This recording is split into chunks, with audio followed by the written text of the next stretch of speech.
We are rocking and rolling, man. And I'll set it up like you want it, where it's just a speaker. Boom, just a speaker.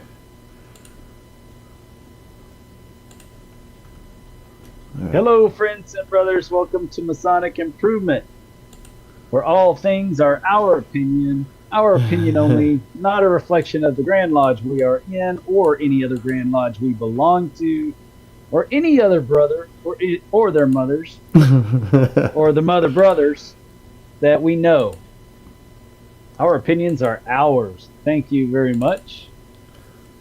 And I'm sure everybody that watches this knows that they are ours. All right, keep talking. Something's up with the window. I gotta get that working. Keep talking? Yeah, keep talking. Man, that's keep the mic hot. Asked me to keep talking. There we go. I can do that. Never mind. Abort. We got it working. Yes. Thank you. That fixed it. Whatever I did. So you made an interesting post on Mesas, Texas, and you and I were talking about it before we went live.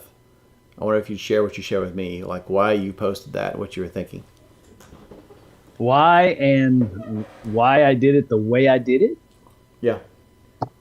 Okay, so I posted when I'm so sophisticated. I know, pinky out. So let me read the post real quick, so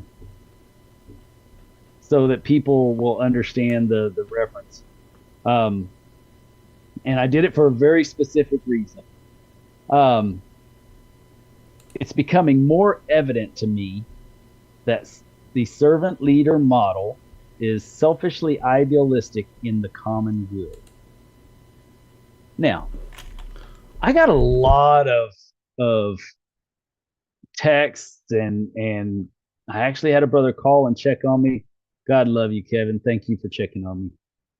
I appreciate you. Thinking that I was, going off the deep end or whatever, but really, the idea, and if you read it real closely, the idea I had was, you can't read everything at face value. At some point we have to realize that we're a fraternity of free thinking men, and we should challenge ourselves to think, right? So I wrote it the way I wrote it because ultimately the statement reads true. And depending on who you are and what your mindset is the way that you're going to perceive it when you read it. So a lot of people took it as a negative, and it was absolutely not a negative. It was absolutely a positive towards servant leadership.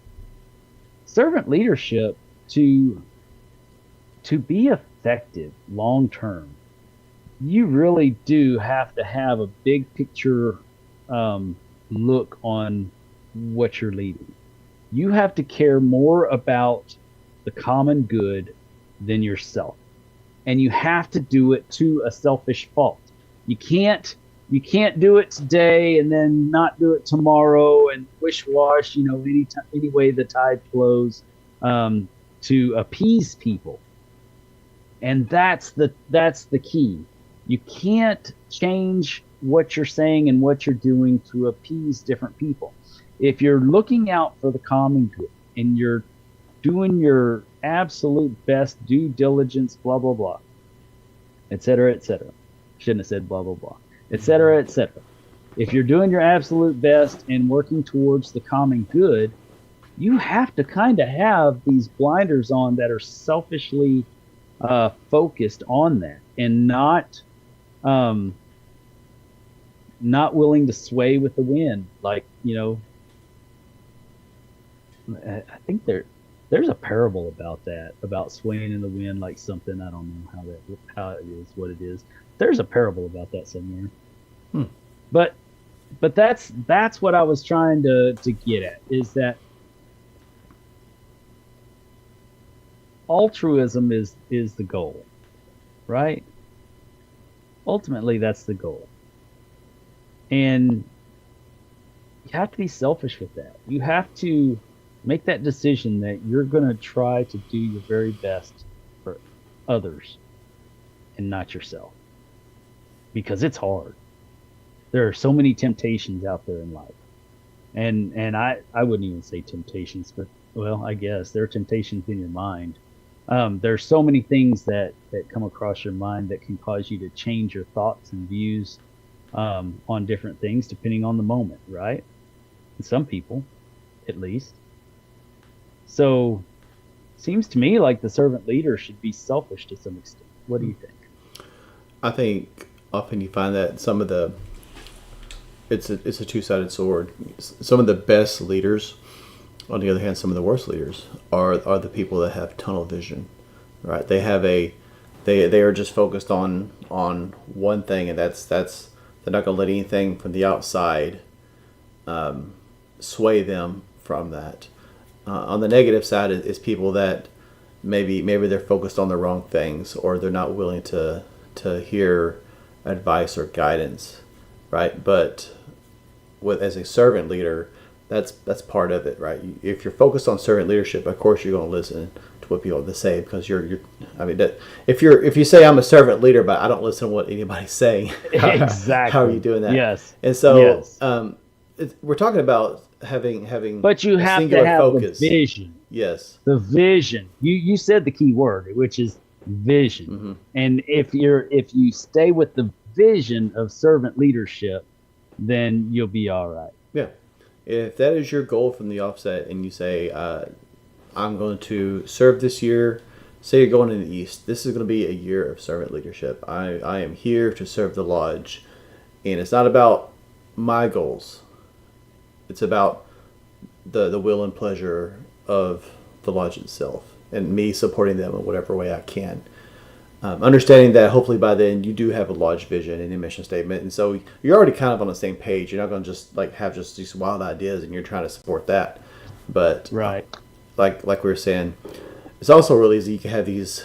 I'm just going to focus on, and I'm not saying this is in a negative way, but I'm just going to singularly focus on fundraising. That is my laser focus, and no, what anyone else says, if it's not related to that, then that's not what we're doing.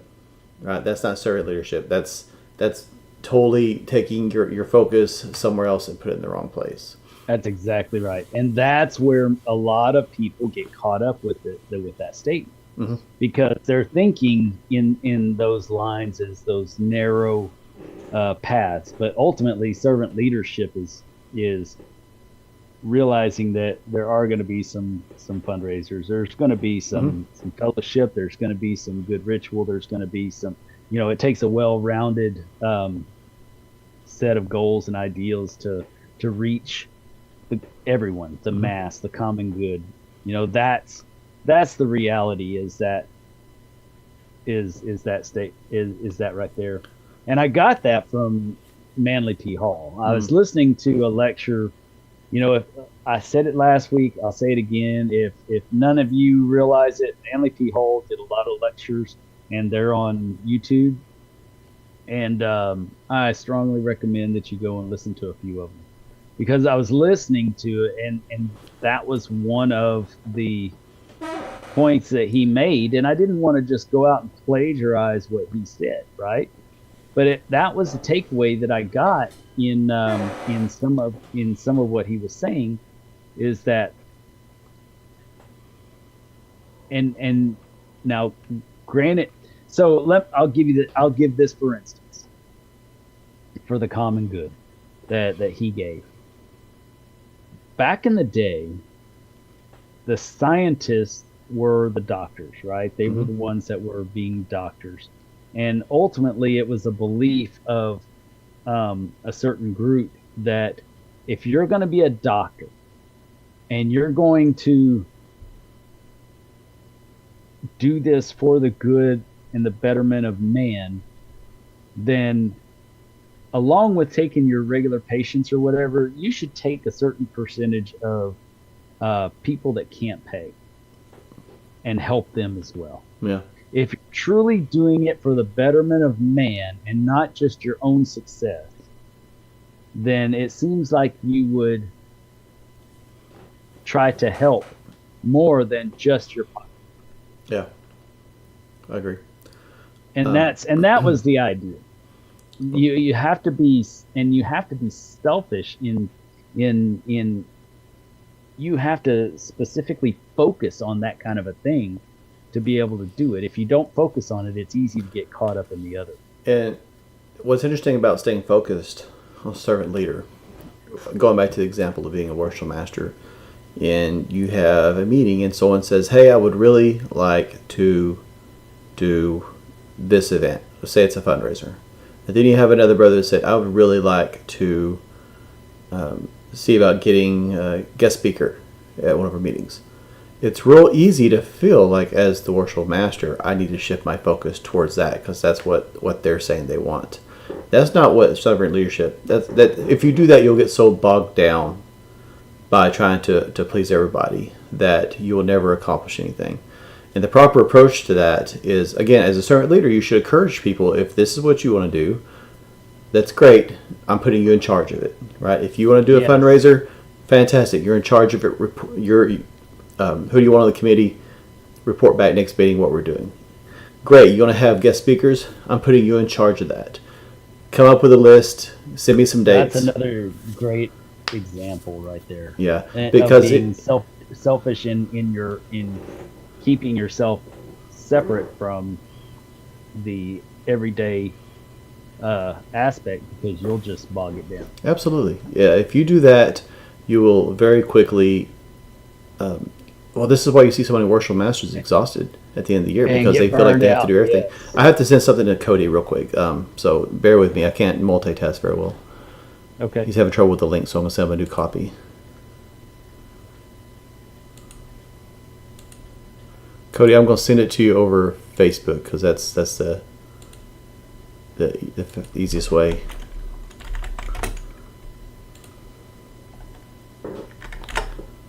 There you go. Send it to you over Facebook Messenger, Cody. Yeah, we wanted Cody to come on tonight. We're going to have a conversation. But, I don't know. There's nobody on tonight. It's kind of weird. So, Brad Hoff is in chat. He says, so it sounds like Dennis is saying not to be a people pleaser, but stay the course on the objective of the greater good. Yeah, you have to keep your meetings on par. And I think this is a very important part that's overlooked with servant leadership. Servant leadership and parliamentary procedure and just good practices all come hand in hand. Because as a servant leader, I want effective meetings that accomplish the goal, that are concise, and take care of business. Jeff Calger. Jeff, send I don't know what's going on tonight. Send a link, a request to join the Facebook group if you're not on it. Or tell you what, Jeff, I'll just send you a link directly because something's up tonight with a link. Well, I wonder if they're doing the same thing that I had to go through. When I did it, it said that I was using a new device or something, and I had to, and it was sending me a link to click on to say that, yeah, I am using this device. Or I don't know why it did that, but it did. It's odd. All right, Jeff, sending you a link directly over Facebook. Yeah, if anyone needs a link, let me know. I don't know what the deal is tonight. Let's see, Brad, okay, so Brad's in. Yeah, I don't know what the deal is. Yo, Brad. Hey, man. Found the link in the Facebook group. Okay. I don't know I don't know why it's acting weird tonight. That's crazy. Welcome. It's something you did. Probably. It usually is my fault. Normally people are used to the email. The email? Yeah, I get an email in my socials because you posted on the YouTube channel or something. Oh, it sends you an email usually? But yeah, I get like an email in my social email like group or whatever. That's odd because I didn't change anything for that. That's weird. I have to check that out. I didn't realize that. Okay, here, I'll look over here. Whatever.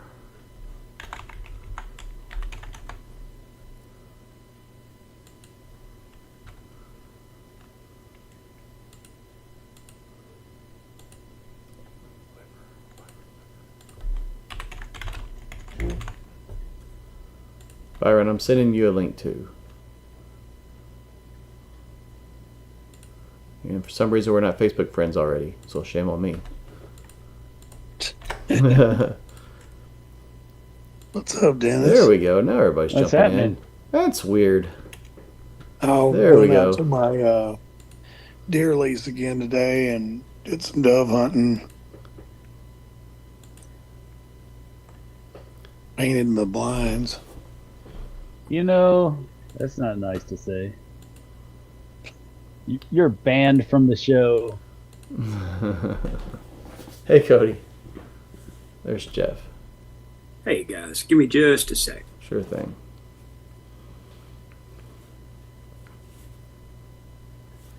So I went to Hillcrest Lodge building and performed a master degree with the Knights of Mecca Saturday morning for James Callum Daylight Lodge number 1422. That was kind of cool. That is cool. Yeah, you met one of my lodge mates over there, huh? Yeah. Saw him there again. Tom Strassball. Yeah, he's a traveling man. Tom. He is, man. That's exciting. It's good to see new masters getting out and traveling. Of course, when one of the first lodges you travel to is Hillcrest, it kind of spoils your. You got to compare a lot of lodges to that. Do they meet at the Hillcrest building? They do. Okay, that's what I thought. Yeah. They're a really nice group of guys. Yeah, it's a nice. I don't know, but so it wasn't Hillcrest Lodge. I mean, it was at the lodge, but when the lodge itself. Right. Yeah, it was James Callum. James Callum. Allen. Yeah. There's a Okay. Well, that's cool. All right. We want to. I think everybody's in. That's hopping in right now. Do we want to get to the meat and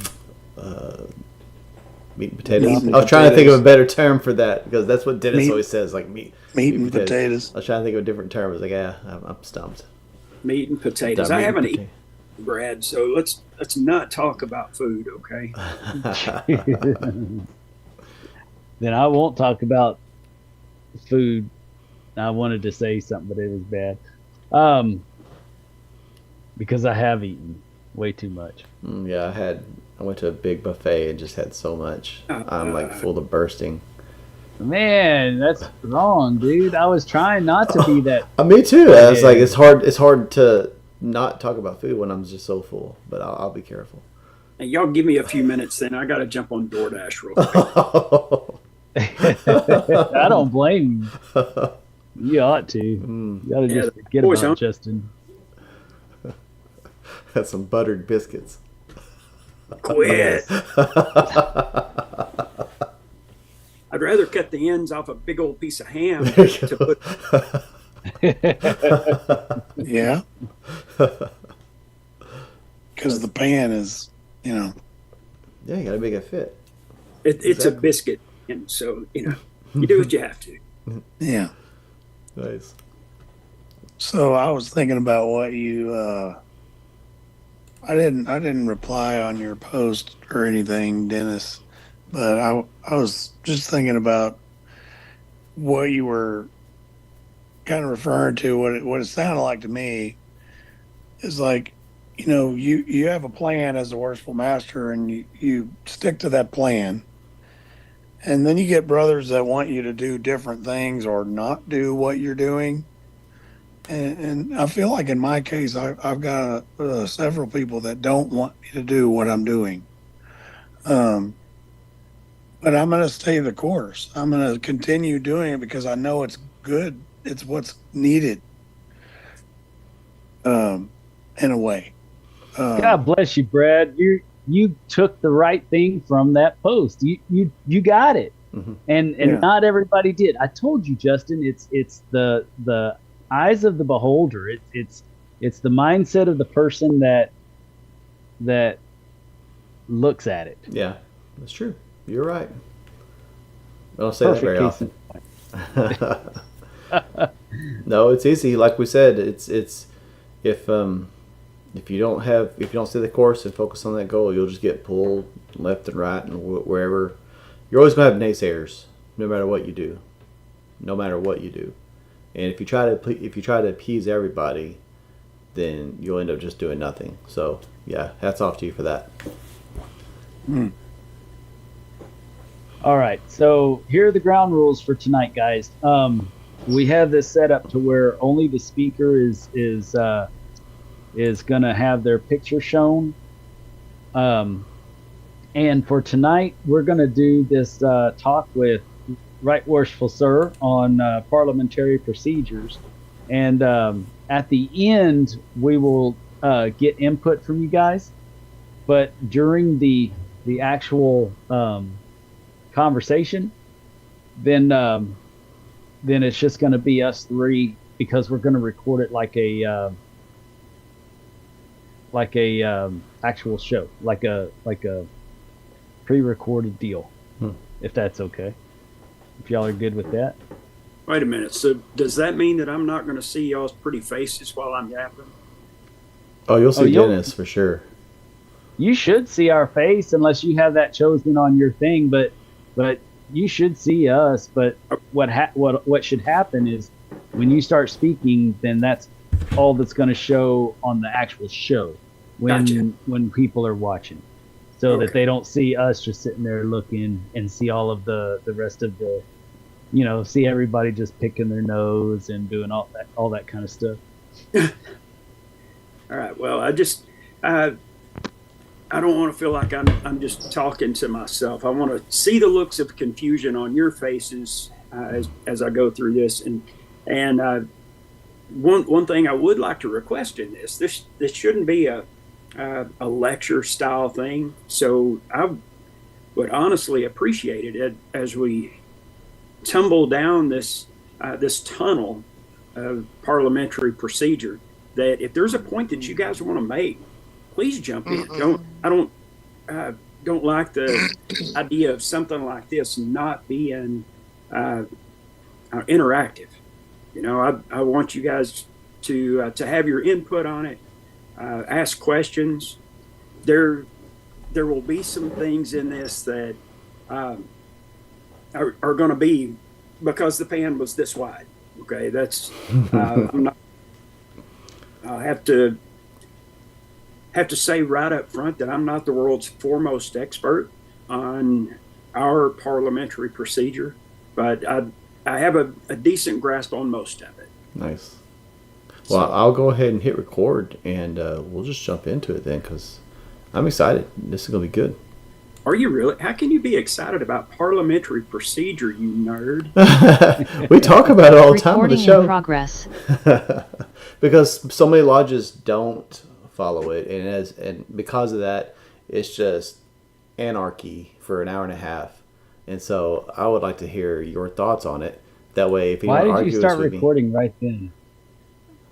What do you mean? I had to record sometime. Hello, friends and brothers. Welcome to Masonic Improvement. And tonight, I would like to introduce our favorite Right Worshipful Sir, one of the big cows. And when I say that, Committee on Work guys, one of the big Committee on Work guys. Well, I guess they're all equal. Yeah, they're all equal, but he's more equally important than any of the rest for me. Hand me the shovel, Dennis. Hand me the shovel. I am here with my co-host, my junior co-host, Justin Jones, and Hello. I would like to welcome Right Worshipful Cody Stewart to the show. Thank you so much for coming on, Cody. And I'll let Justin finish explaining what we're doing tonight, and then you can take it from there.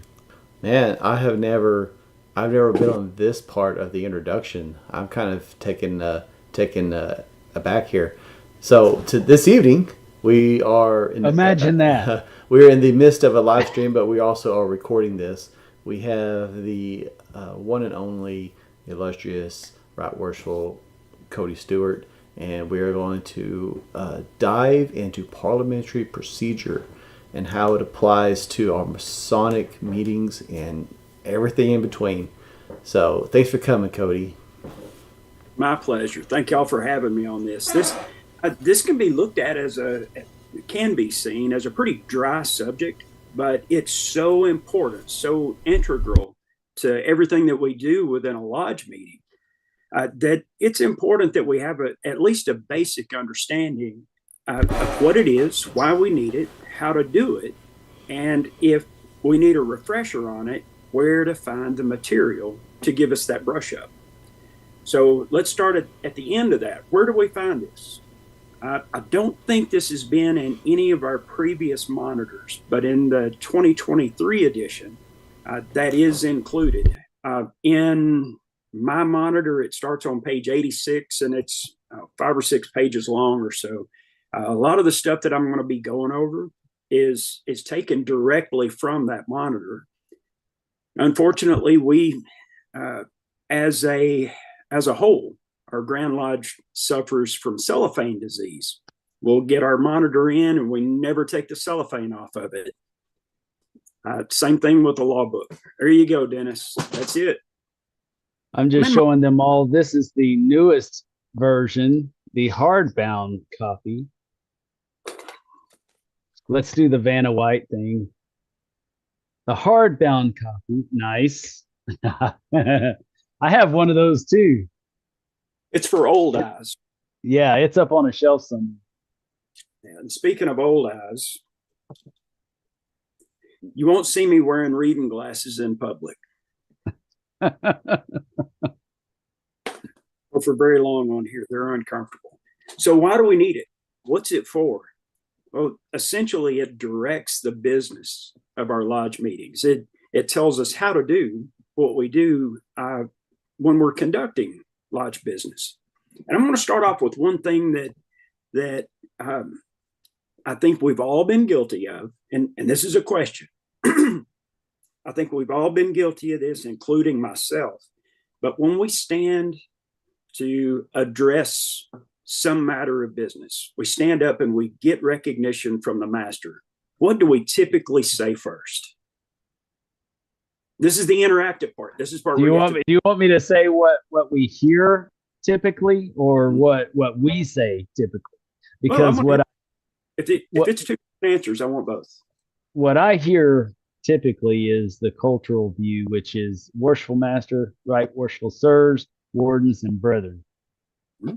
Whereas I will typically just stand up and say worshipful master. And you would be out of approximately 57,000 Masons, you would be in the top 10 in that. Interesting. Very few actually do that. When we're talking about matters of business, if we're making a motion, seconding a motion, or adding something to it, any sort of discussion to it, we should only address the worshipful master. It's actually inappropriate to address the entire lodge as a whole. And I'm not going to ask for a show of hands of who does that on a regular basis. But when we're addressing a matter of business, we should only address the master.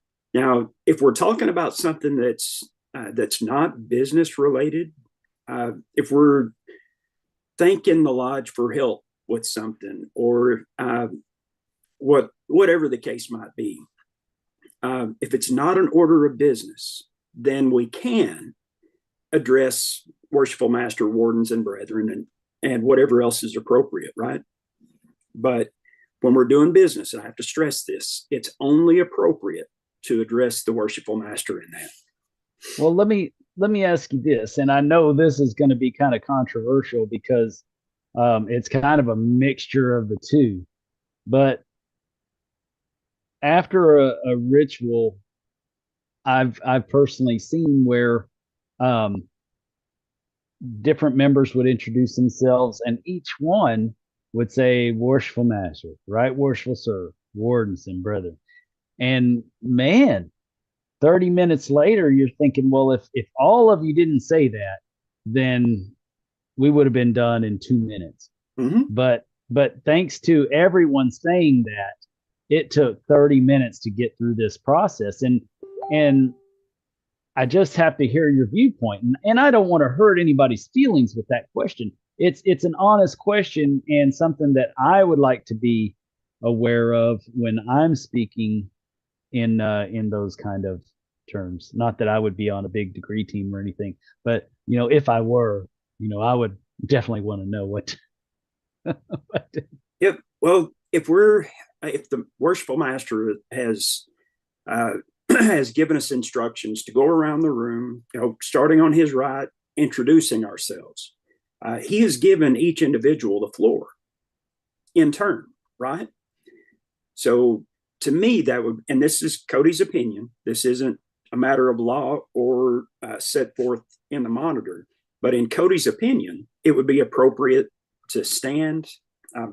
Cody Stewart, past master, Sulphur Springs Lodge, 221, and sit down.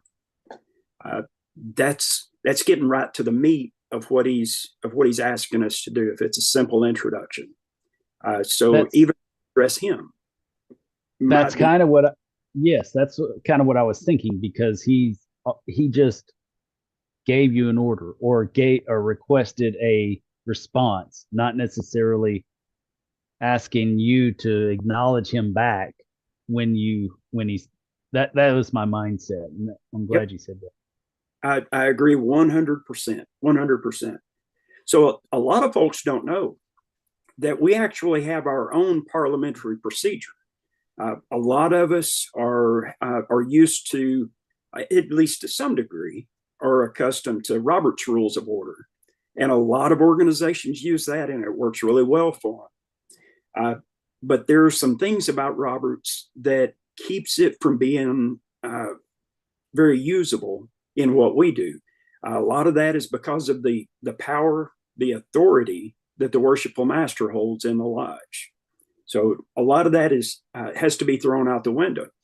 I'll give you an example of that. There was a time several years ago that a past master, probably 7 or 8 times past master, had been a Mason for close to 40 years. Got tired of hearing the discussion, so he stood up, got recognition from the master, and said, "I call the question." And the master, being a relatively new master Mason and not being aware that we don't adhere to Roberts, immediately ceased discussion and called for a vote, because that brother called the question. Neither one of them understood that calling the question or calling for an immediate vote is not in our authority as lodge members. Only the worshipful master can call for an immediate vote. That's his job and his alone. We can't set the length of discussion. One of the things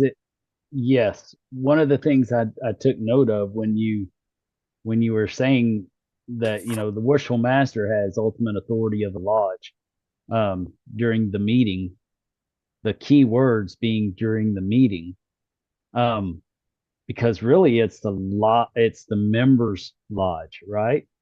And the worshipful master is there to conduct the business and make it harmonious, efficient, blah, blah, blah. And I keep saying blah, blah, blah. I should say et cetera, et cetera. But really it's the members' lodge. So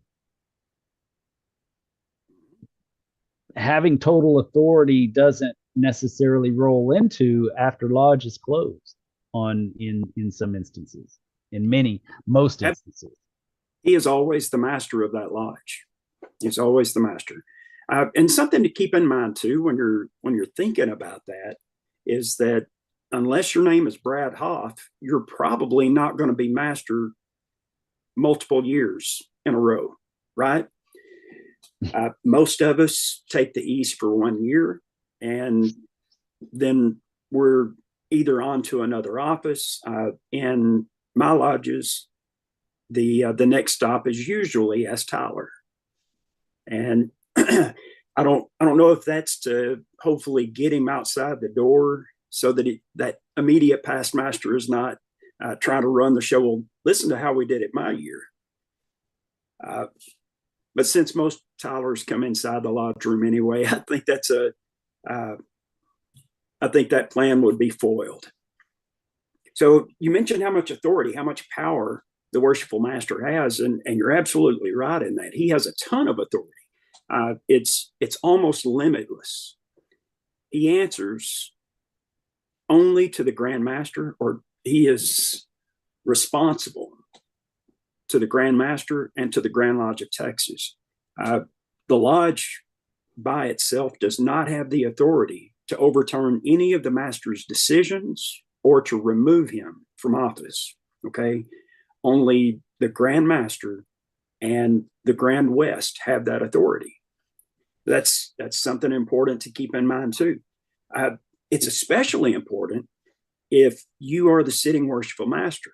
Now you have this awesome authority and responsibility to conduct the business of your lodge in peace and harmony. But know that power has to be kept in check, not make it become a matter of your ego, your pride, just because I said so, sort of thing. It's one of the worst answers you can ever give as worshipful master. When someone questions you or someone asks, well, why do we need to do this? Or why was that your decision? A master needs to have a good reason for everything that he does, not rule by emotion, but by his heartfelt desire to serve the lodge the best he can. So we need to be very careful of who we elect as master of our lodge.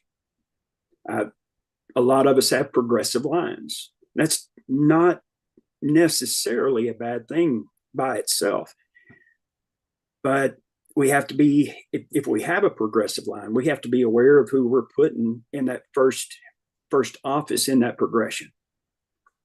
And you can apply that to the Grand South as well, because that is a progressive line. Mm-hmm. So we need to be very cautious of who it is that we put in there. So I had that trail.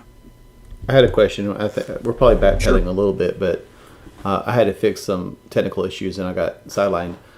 You said when you're handling business, if you're addressing a matter of business, you just address the worshipful master. Mm-hmm. What if it's business but it's discussion? If you're discussing emotion, at that point, are you addressing everybody, or should you still technically just be addressing the master? You should just be addressing the master. Everybody in the room is going to hear you, of course. There are times when you're bringing up a point in that discussion, and somebody may not be clear. Oh, let's flip that around. Somebody is discussing a particular. They're discussing emotion on the floor, and you have a question about what he said. You need some clarity on something that just didn't quite make sense in your mind. So you can ask the master's permission to address that brother individually. But aside from addressing with permission that individual brother, you should always address the master. Interesting. Thank you. All right. Again, most of what I'm talking about is going to be found in the monitor. There are a handful of things that I'll talk about that are Cody's opinion only, and I will let you know when we get to a Cody's opinion thing. I don't want you to think that I speak for the Grand Lodge or anything like that as we're going through this. All right. So lodge business. Lodge business is the primary, a smooth flow of lodge business. It's why we need to use correct parliamentary procedure in the first place. That's what it's built for. And Grand Lodge law addresses that. Articles 168 to 176 are the ones that are the articles that specifically bring up certain items, some things that are set in stone. Article 170, for example, got this one here, governs the actions of members who speak in the lodge. And here's the, not only is this a matter of law, it's also one of the things, it's a pet peeve of mine. The member must rise, address the master, not the lodge, wait for recognition from the master, and then speak to the issue that's being considered. How many times have you been sitting in lodge and old Fred down the row from you just sticks up his hand and says, "Worshipful Master, I move that we paint the front wall of the lodge," or whatever it is. And somebody on the other side of the lodge room just shouts out, "Second," without ever standing up, without ever being recognized, any of that. To me, that's as rude as a little kid interrupting an adult conversation. It's just completely rude. And if your mama was anything like my mama, you got backhanded when that happens. I would not. I would hope I wouldn't see a worshipful master backhand a member for doing that, but ever what it takes, right? Maybe a gavel is more in line with that. So it's always appropriate, necessary, that when you're going to bring up any item of business, anytime you're going to speak to the master or speak through him to the lodge, you must rise, wait for the master to give you the floor, address him, and then make your point. Similarly, and the second is the one that I see this done incorrectly most of the time. You do the same thing. You stand, wait to be recognized. And once the master has recognized you, you can say, "I second the motion," or just simply second. That does a couple of things. Number one, it maintains order. And number two, maybe this is even more important, the secretary needs to be able to record who made the motion originally and who seconded that motion. If we just fly through those things, then he could either be making a guess or just miss that important piece of information altogether. So he needs to stand, be recognized, and then speak. Well, I often see secretaries, after a motion's made, have to call that to attention and say, "Okay, who made the motion and who seconded?" Because they're playing catch up the entire time. But like you're saying, if we follow the process, if we slow it down, then that was unintentional. But if you slow down, a perfect example of slowing down the process, it gives him time. First of all, you're following the formality that's expected of something Masonic. Otherwise, I mean, what you described, where you're just sitting there and raising your hand, and that's, you could do that in Lions Club, you do that in Rotary. We are not those things, and we right. need to stop conducting business like we are those things.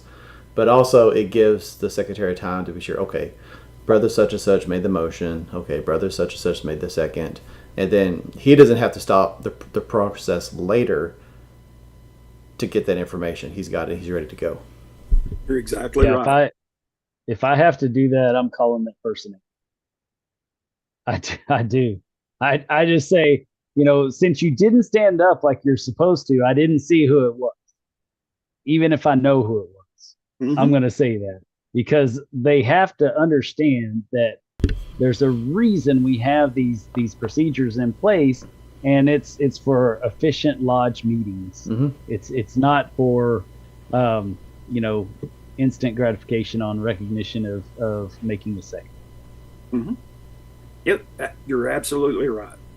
And talking about the recognition part, the being seen or being heard, we all know those brothers. You can probably pick one out from your lodge, or more than one, who, if a brother is standing up and he's offering some discussion on a piece of business before the lodge, he'll just sit there in his seat, interrupt that brother, ask his question, or throw in his input while the guy's talking.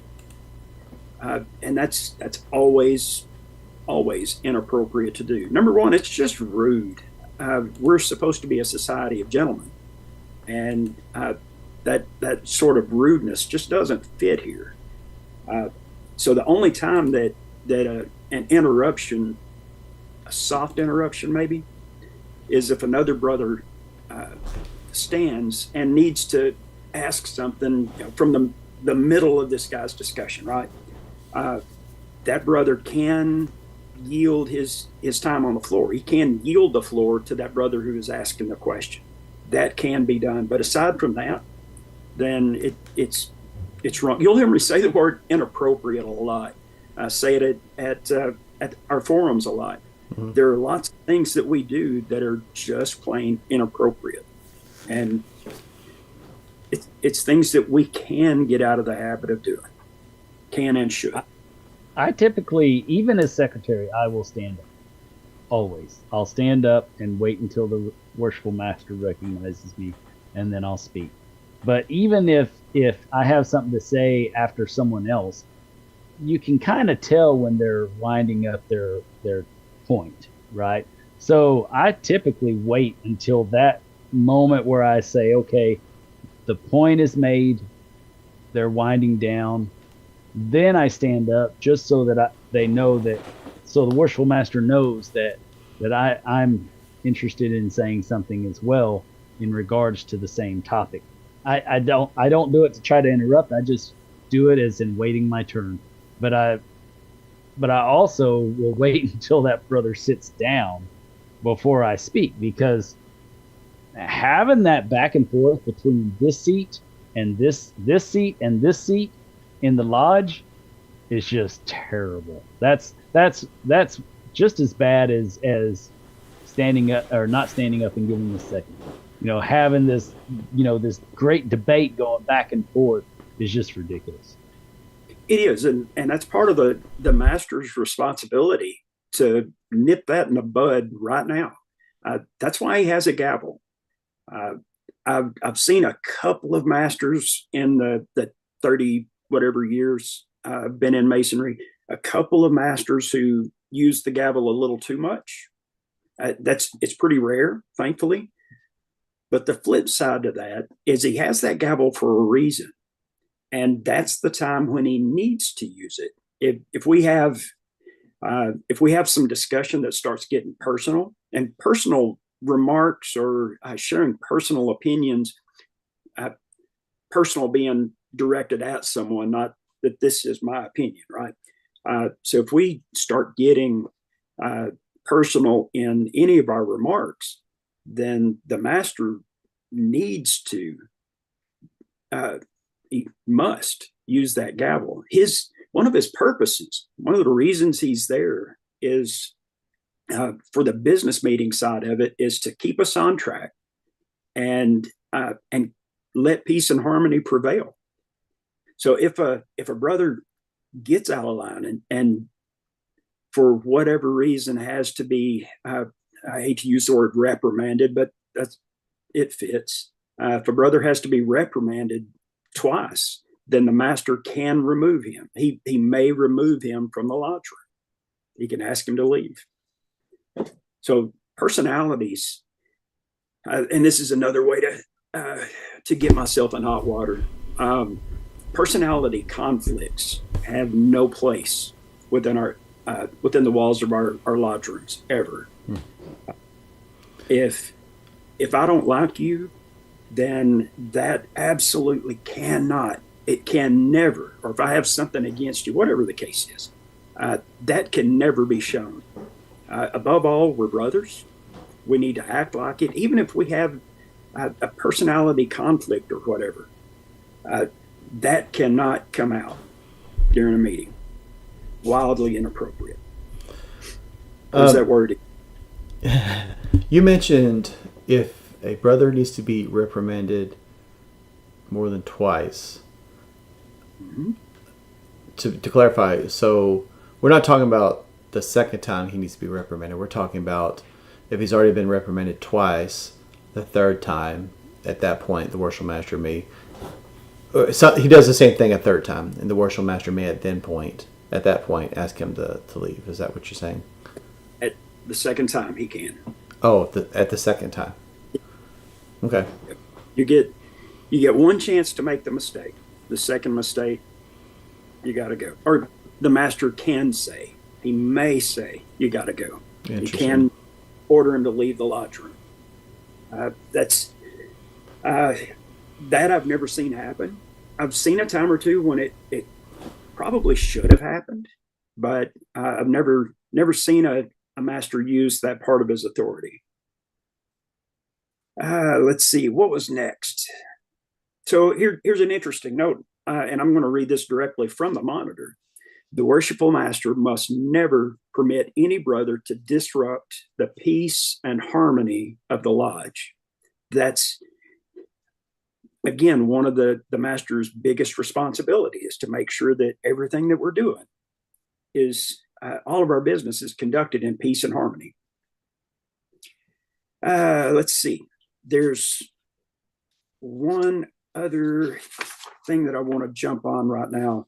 There are certain types of motions that are never allowed, shouldn't be allowed, and a master should always know what types of motions are appropriate and when.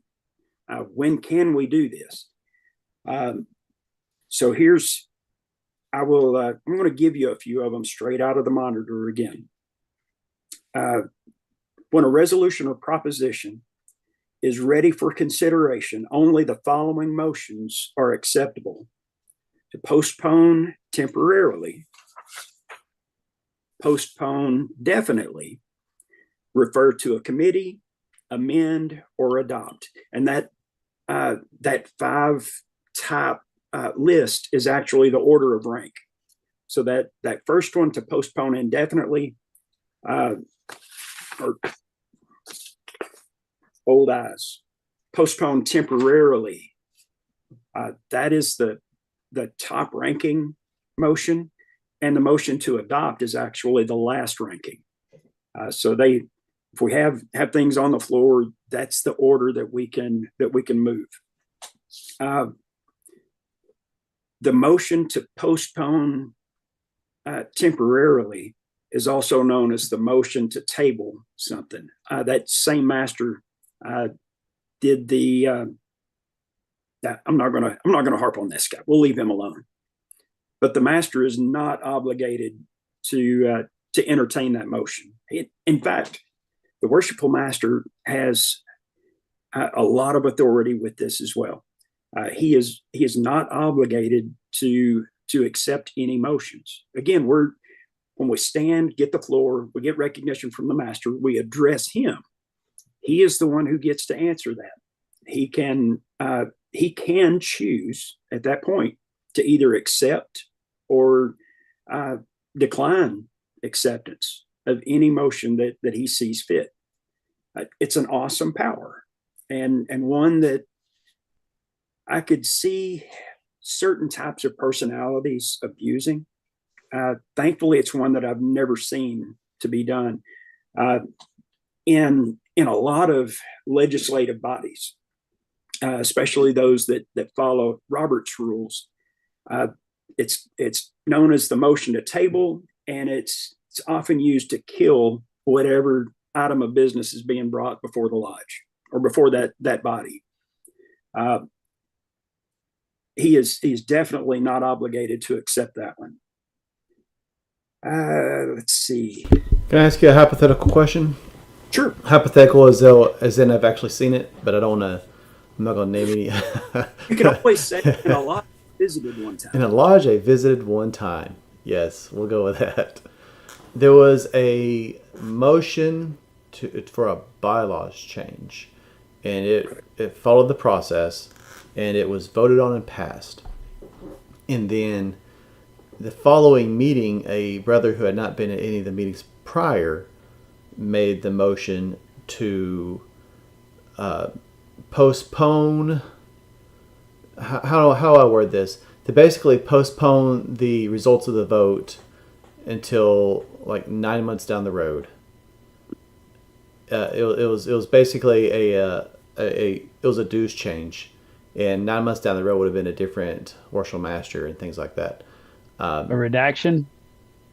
He The- tried to the- redact That the term minute. wasn't, yeah, and it happened. The worship master, he meant well. He didn't realize he didn't have to entertain the. I don't think a lot of worship masters realize that that he didn't have to entertain the vote, and so it was voted on, and the same brothers that voted to pass it a month before suddenly were voting to postpone it.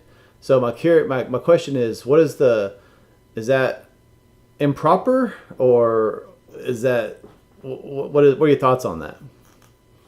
To postpone the results, giving the results of a vote.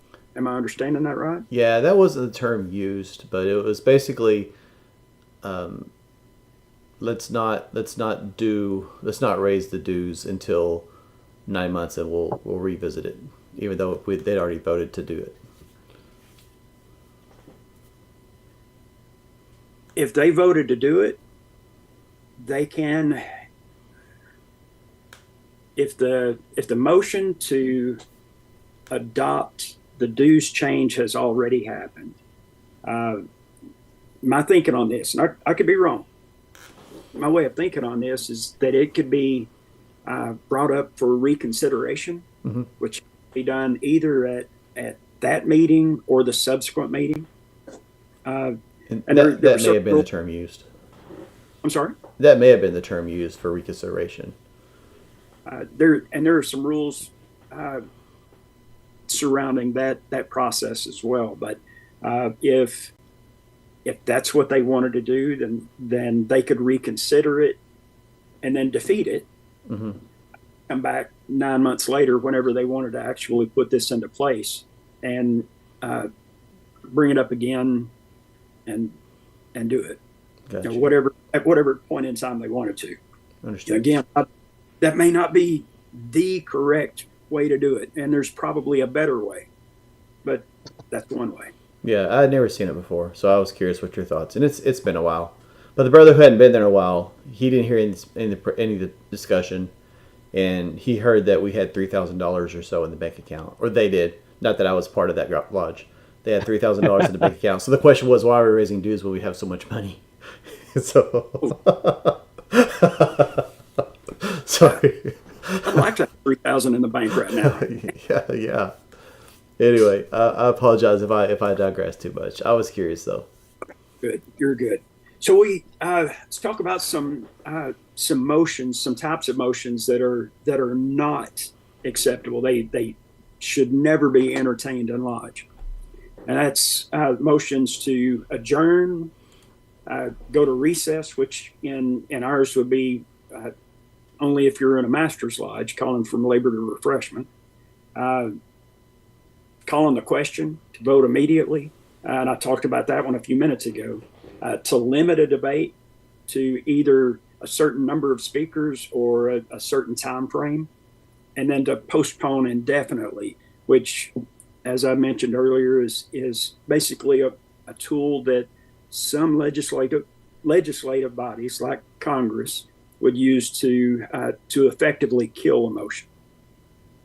So those 5 types: adjourn, recess, vote immediately, or call the question, limit debate, and postpone indefinitely, are not proper motions.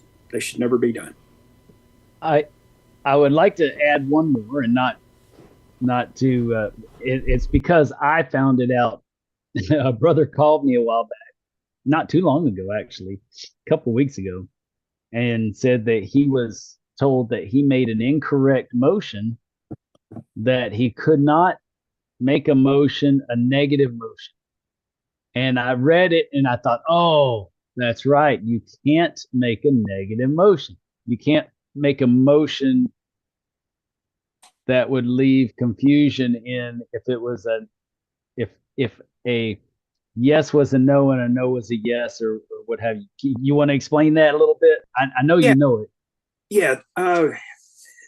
Any motion needs to be made in the positive or in the affirmative. One example of setting one up in the negative. I'm not great at thinking on my feet about this sort of thing, but if my lodge has been participating in our local fall festival for the last 20 years, that's an annual event for us. And we pretty well set things in stone that that's what we're going to do. And then a brother stands up and gets recognized and tells the master, I move that we not participate in the fall festival this year. That's an example of framing a motion in the negative.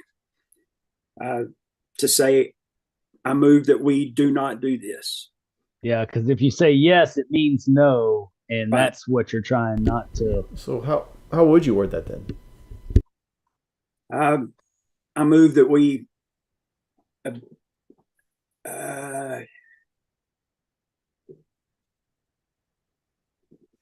How would you do that?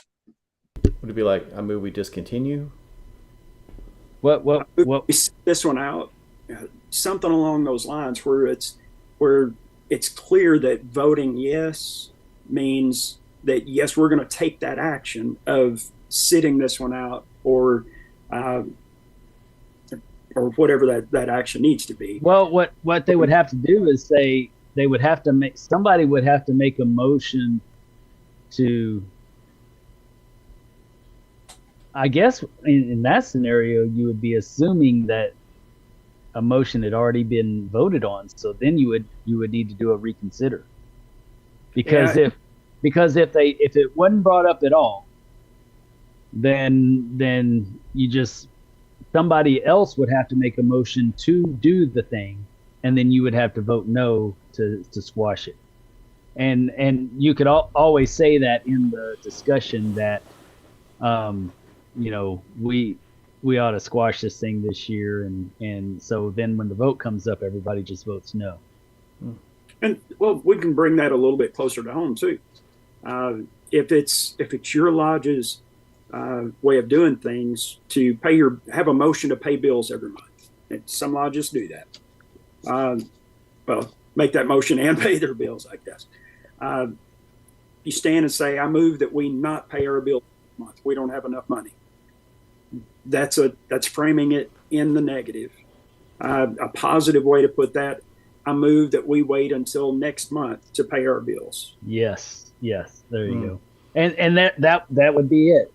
I make a motion that we wait until next year to do the fall festival or whatever. Got you. And that's a good way of putting it. You brought up something that is interesting to me, Cody, because I've heard it both ways, and I've never really. So when a treasurer gives the report, do you need to? Is it proper to make a motion to pay the bills, or not, or is it necessary?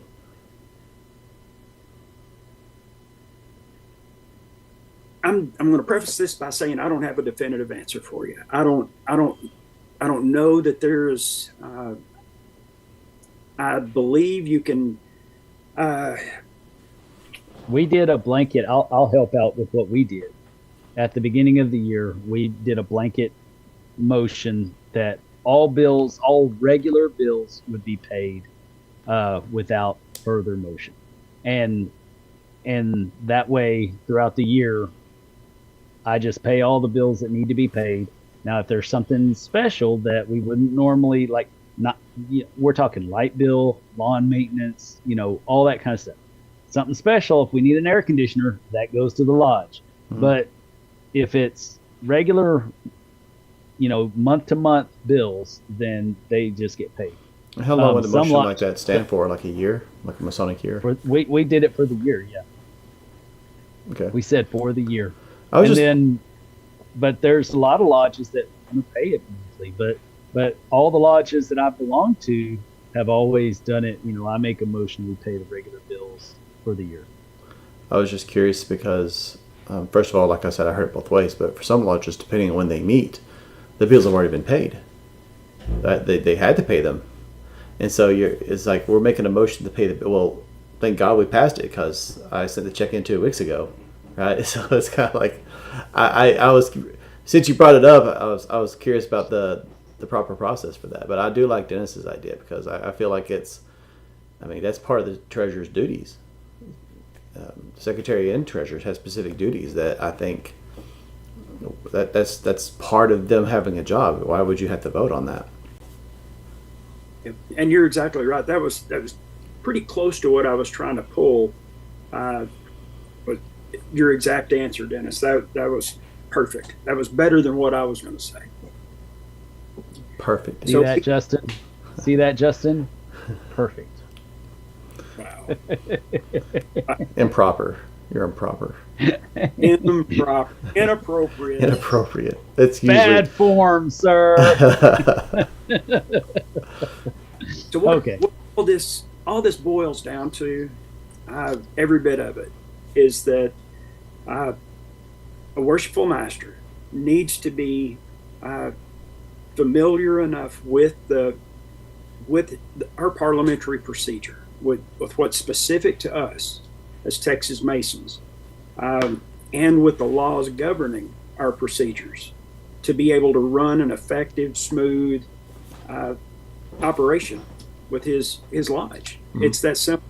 But even if he can memorize this entire section on parliamentary procedure and can memorize all of the stuff that's in the law book about it and those articles that I gave you, there's absolutely no substitute for a master to have good common sense in how to do things, and having some empathy. He knows the personalities, should know the personalities of his lodge, and know what it takes to keep from unnecessarily stepping on his members' toes when it comes to running the lodge, mm-hmm. taking care of the business. Love that. I was thinking about what you said at one point, that about having somebody escorted from the lodge, and I was only presented with that one time. And I was presented with that one time. A lot of masters never are presented with that. But I was presented with that situation one time where I should or I could have done that. But because I knew the members of the lodge, and I knew that this brother never gets up and, pitches a gripe like this, I knew it was short-lived. And he said his piece, was angry, and then walked out the door. And I didn't have to do anything. He took care of it himself. And he didn't come back. And he still hadn't come back. There were even charges filed on him the next year and all kinds of stuff. I didn't file charges. I wasn't that upset about it. And frankly, I think the person he was talking about wasn't very offended either. I think it was more the brothers that were offended that he did it in lodge. But it was one thing that the guy was passionate about, was upset, didn't feel like a brother was being a brother, stated it in lodge, and walked out. And he said, I can't sit in lodge with this person, and this is why, and then walked out. And it was done. As far as I was concerned, it was squashed at that point. It was done. He walked out on his own. He wasn't coming back.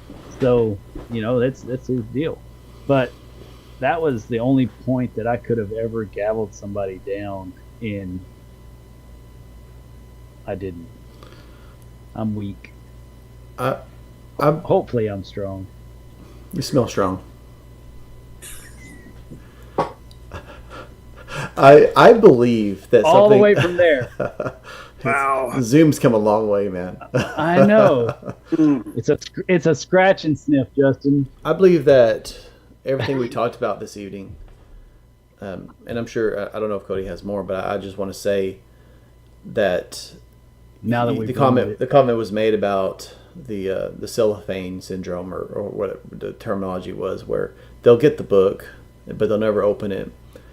And ideally, all Masons would do that. They would familiarize themselves with the monitor and read through that in the law book. However, I think this is why it's beneficial to have your junior warden, for example, read excerpts from the law book every meeting. I think it's likewise beneficial to make it a point to educate brothers on what the monitor says about parliamentary procedure. It didn't have to be like a huge lengthy thing, but you could share just a few key points every meeting, because otherwise, if you had a very informed worship master that read through the monitor, that knew the parliamentary procedure, and he just assumed his position as worship master after installation and just started like hammering parliamentary procedure on everybody, you're gonna, like, these people are just gonna get pissed off because they have no clue, like, where's all this coming from? Why is he doing this? But if you spend time and intentionally educate people, this is how we should do this, or even as worship master, just make it a point, hey, I'm not going to recognize anybody who does not stand up and be recognized by me before they make a motion or second it. I'm not going to acknowledge it even happened. And you start just setting these expectations, sharing the education, you can get to where you need to be. But like was said, so many people aren't learning this on their own. We have to take it upon ourselves to really be sure that people are aware of this and learning about these things. That's good. The part of the installation ceremony for the master, it goes along with what you were saying. You will cause it to be read in your lodge. Yes, sir. Talking about the law book, and I can't speak for your lodges. What I've seen in mine and some others that I've visited in the area. A lodge I visited one time, one of those, is that the junior warden will often look for the shortest, whatever passage he can read or whatever article he can read, and that's what's going to be it. There should be some intention behind choosing an article. The master should set the expectation with him that he does do that. He does his research intentionally, and if he knows about the business that we're going to be doing on a particular night or about some subject that is going to come up soon, start to educate himself on what the law says, and then when the master calls on him to do the law reading, he stands and reads not just the shortest thing he can find, but what's appropriate for the business we have at hand. An example would be on balloting. What does the law say about balloting? What's required? How many black cubes does it take to disqualify somebody for how long? What's the manner of balloting? It's the master's responsibility as well, but it doesn't have to be just one article. I certainly wouldn't advocate for setting aside 30 minutes or so for the junior warden to read a whole bunch of stuff. We'd all start nodding off, right? But part of that, it's not just to perform this function, it's to educate us. So if he needs to take a few minutes to read multiple articles that pertain to something that's relevant to what we're doing, then he should. Yeah. Therein lies the value of having an agenda ahead of time that is shared with the leadership. Yep. Oh, here's another point that I didn't bring up in the lodge procedures part, that a master is not required to accept any motion. We talked about that for a minute.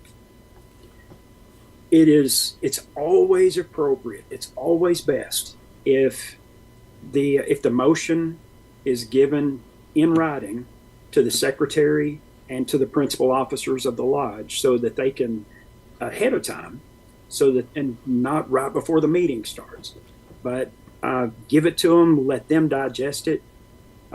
Let the master assign a committee for it even before the motion's brought before the lodge. That's a good way to handle something, especially if it's more than just let's pay our bills. If we're going to go into something that a project of some kind that's going to require some money, or it's going to require manpower, let's talk about what this is going to take. Let a committee of informed brothers sit down and look at this process, and and then bring the motion up at the right time. And of course, keeping the guy who has presented that motion or has presented that paper to the officers, keeping him informed every step of the way. But give it to him ahead of time. That way, if someone was to... Sorry, go ahead, Dennis. My bad. We constitute a procedure that, or the culture of whoever... All things are brought to the lodge by committee. So if there's anything that needs to be done, it's had a committee assigned to it, and then the committee chairman makes the motion, and then the second usually comes from the vice chair, unless the vice chair is not there for whatever reason, and then somebody else will stand up. But typically, it's going to be that committee chairman that makes the motion to the lodge, and because they've done the research and everything. Another thing I wanted to say a minute ago, hats off to our junior warden at OSO this year, Oscar Medina. He's doing a great job. And when he reads the law, the article, he gives the article, and then he reads it, and then he gives what he believes it to be. And it kicks off a discussion within our lodge. If it's a little bit controversial, and sometimes it is, then it kicks off a discussion in lodge, and we get to have a good discussion on the matter, and then we come to a finalized, this is kind of the consensus of how we believe this is. And usually it's the proper one. I'm not going to say that we're trying to interpret law incorrectly or anything, but it ends up being real nice because he has thought it out, just like you said. It's purposeful, it has meaning behind it, and he's already researched it and he's researched every law that pertains to that law to make sure that he's understanding exactly his understanding is exactly what it was intended to be, as well as all the grandmaster's decisions and all that kind of stuff. And so, which is a good thing. And now, just real quick, one of the things that I didn't know how to do much as a secretary when I came in, but there were two things I knew what to do. I got one of these for every officer, and I got the law books with the updated grandmaster's decisions, the 2024 for every station, for every officer. So, do that for your lodge. Make sure that your lodge is prepared, and that's the officers and the secretary's desk, by the way, just to make sure that everybody has what we need to conduct business. And Dennis, if I can make one little side note on the first part that you talked about, with having everything in line with that committee report, we should never get in a hurry.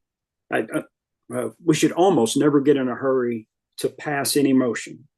Okay, especially if it deals with a significant amount of money, manpower, time, any of those things. Harken back to the first words I ever heard Justin Jones say: slow down the process. Do this right. Take the time to do it right. Listen, Justin, I don't know how many years ago that was when I heard you say that. At that point in time, I had never met you, but you were standing a few feet away from me, and I heard you make that point to another brother, Masonicon in Fort Worth. I believe it was Masonicon. I think that's actually the first time we met, too. It is. Justin Zacorn. Slow down the process. It applies to more than just one. Took you a minute. It does. It applies to a lot. It really does. Well, Freemasonry has been around for a very, very long time. And just like a tortoise, right? Tortoises live for hundreds of years, but they never get in a hurry. But they get where they're going. And we kind of got to be more like a tortoise, I think. Like we have to understand we have a long life ahead of us. If we do things right, there's no point in being in a hurry. Well, that's all I have, gentlemen, unless y'all have other questions or anything. I don't have any questions. I've asked everything that's come to mind. Does any of the listeners, here in the Zoom, do y'all have anything you want to ask? I wish I did, but y'all covered all the stuff that I was honestly curious about. And I just want to say thank you again, Right Worshipful, that you were able to and willing to come on and discuss this with us, because I know this is the topic I brought up, because I wasn't familiar with the parliamentary procedures, and frankly, I had been running more or less under Roberts, during my time in the East. Fortunately, it didn't work out poorly for me. Any process is better than no process. Amen. There's got to be a starting point, right? Yep. So I'm always happy to talk. Always. I may not know a dang thing about what I'm talking about, but well, you sell it like you do every time. Thank you. Brad, do you have again, anything? Yeah. Is there a proper way of wording it if you did not make your motion beforehand to the secretary and the officers, and you were in lodge and there has to be a motion made during the meeting, is there a proper way to word it? Or preferred way to word it, rather than say, I make a motion to, or do you say I move to, or does it matter? It probably doesn't matter for the end result, but this is one of those times when form matters to me, at least. The appropriate way to say that would be, I move that we, or I move for the lodge to, rather than say I make a motion. I make a motion is like standing up and hula hooping or something like that. We don't want to make those kinds of motions. So yeah, you hit the nail on the head with the second way you said that. I moved that. That's what I thought. Thank you. You betcha. Question. Sorry, Dennis, what were you going to say a second ago? No, I don't know. Okay. Well, let's go into closing thoughts then. Brad, Byron, either one of you have anything else you want to add real quick? I don't have anything else to add at this time. Nothing here other than thank you again, Right Worshipful. It's my pleasure. And guys, thank y'all for having me. This was fun. I always enjoy getting to dig every time I do some research on anything. I learn a lot. So thank you again for giving me this chance. Absolutely, man. Brad, you got anything? I'm all good. All right. Well, I just want to say, first of all, like I always say, I'm always appreciative of each of you for your continued support, continue to come in here and have conversations with us. I never say this because I don't want anyone to feel like that there's like any kind of, like I appreciate anybody more than the other, or there's any kind of hierarchy or anything like this, but I'm always blown away. I don't know how we did it, but we managed to get Cody Stewart actively participating in the inner circle, and that's just it says a lot about the character that Cody has, because he is truly passionate about the fraternity. He's truly passionate about making about improving and helping it to go in the right direction, and I appreciate your continued support, Cody. It means a lot. Like I said, all of you mean a lot. And this is not to any way say I appreciate anyone more than the other or anything like that. But having Cody on, that's a pretty big deal. And I genuinely appreciate. I mean, this is not the first time you jumped on and given us insight. Every time you hop on, I know if there's any ambiguity or anything like that, Cody Stewart can hop on. He'll pop in and be like, "Well, actually," and he'll clarify it. And I cannot stress how invaluable that is, especially for a podcast geared towards improvement. It really helps your improvement when you know what's actually in good form and what isn't. And so I appreciate you coming on and giving this talk with us this evening. And love you, man. I love all of you. You're all great, but I really appreciate everything y'all do. Masonic Improvement started with one random dude. He's still a pretty random dude, and then grew to Dennis and I, and now it's all of us. It's all of us, and it wouldn't have grown without each and every one of you and your contributions and your support. So I appreciate each of you. All right, D Nice. You got anything, Cody? Oh. Okay. So it's my turn. You just had to put nice in there, so I can't give you a hard time. Be nice, D Nice. You were the wolf. You were the wolf pack of one, and then we became two. It's more like an angry badger. Oh my gosh, the honey badger. Yeah. I really enjoyed this talk, and the reason why, and crazy thing, Dennis actually does like parliamentary procedure. I do like good form. I do like those things.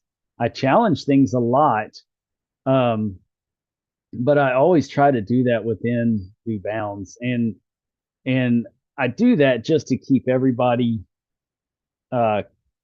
thinking outside the box, because sometimes we don't always if we're always thinking in one direction,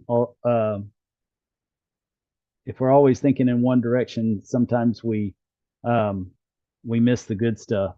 So I like for people to think outside the box, and I like to be challenged as well. This talk was another great talk.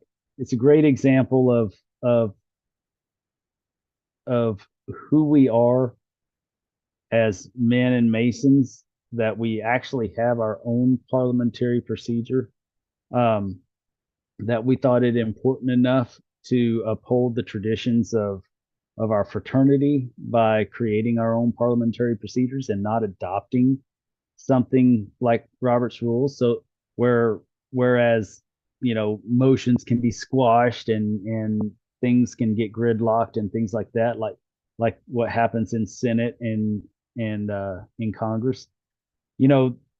We typically don't have that in Freemasonry because of our ability to differentiate ourselves on a higher level.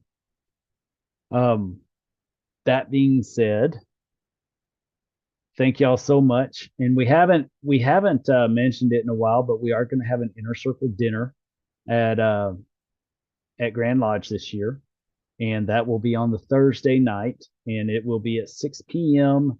and last until we close the place down at 10 p.m. We do that every year, and so that all of our friends and brothers know out there, the inner circle are paid subscribers, the ones that actually support the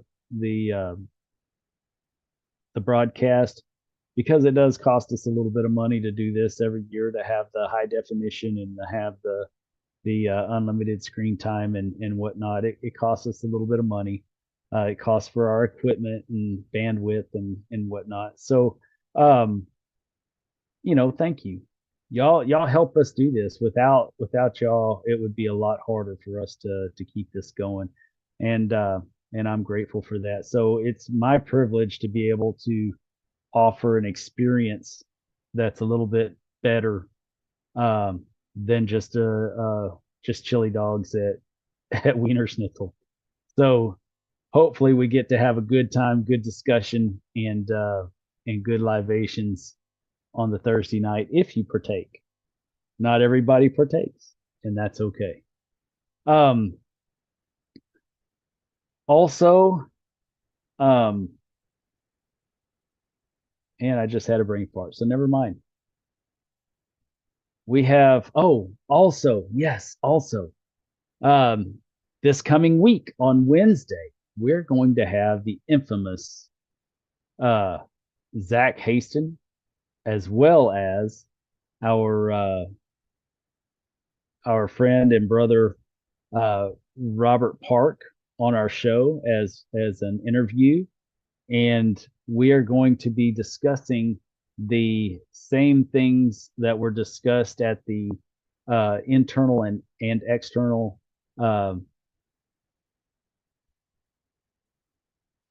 conference. I lost for words. Your battery's running on empty, Dennis. Yes, I'm starting to get tired.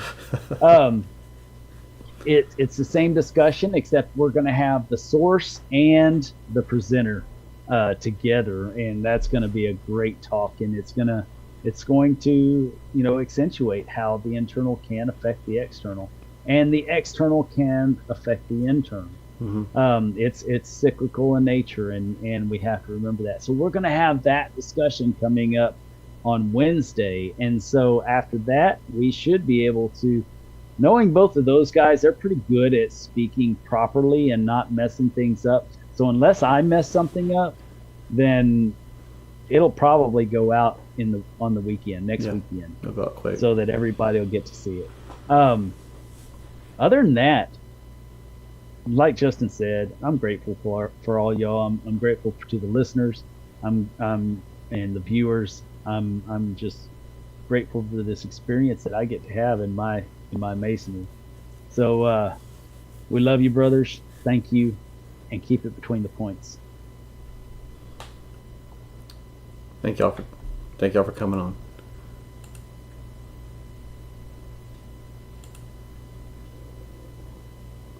Recording stopped.